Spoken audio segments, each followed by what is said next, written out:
ఇది డాంబర్ road. Okay, అక్కడ temple కనిపిస్తుంది కదా, ఆ టెంపుల్ నుంచి లెఫ్ట్ సైడ్ వెళ్తే మనకి విలేజ్, అక్కడ అదంతా విలేజ్ కనిపిస్తుంది కదా, అది విలేజ్. ఇక్కడ నుండి మనం ఉస్మానాబాద్కి ఒక 1.5 కిలోమీటర్స్ వెళ్ళిపోతుంది. కొంచెం ముందుకు వెళ్ళగానే మొత్తం డబుల్ రోడ్ టచ్ అవుతుంది. ఓకే, ఇటు కూడా వేరే విలేజ్కి వెళ్ళేది డాంబర్ రోడ్. ఓకే, శాంక్షన్ అయింది స్ట్రీట్ లైట్లు అవన్నీ. ఓకే, ఇక్కడ నుంచి స్ట్రైట్ స్టార్ట్ అవుతుంది. మనకి ఇక్కడ చిన్న గట్టు ఉంది కదా చెట్టు నుంచి, ఆ చెట్టు నుంచి ఇక్కడ లెఫ్ట్ సైడ్ ఇక్కడ ఉంది ఎవరు అక్కడ సైడ్. ఇది మనకి మొత్తం 25 గుంటలు. లెఫ్ట్ సైడ్ అక్కడ కనిపిస్తుంది కదా మనం, అక్కడ నుండి అక్కడ రైట్ సైడ్ వరకు అక్కడ దాకా. ఆ ఎదురుగా పోల్ కనిపిస్తుంది కదా, 1, 2 సెకండ్ పోల్ మాట చిన్న గడి లాంటివి కనిపిస్తుంది అక్కడ దాకా అంతే.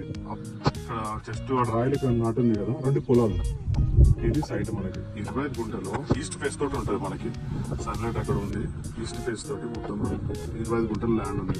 డాంబర్ రోడ్ కి ఫస్ట్ బిట్ విలేజ్ కి దగ్గర. మనకి జనగాం నుండి ఇడికి ఒక 12 కిలోమీటర్లు ఉంటుంది సైట్ వరకు. క్లియర్ టైటిల్ రైతు దగ్గర ఉంది ప్రజెంట్. ఇది ల్యాండ్.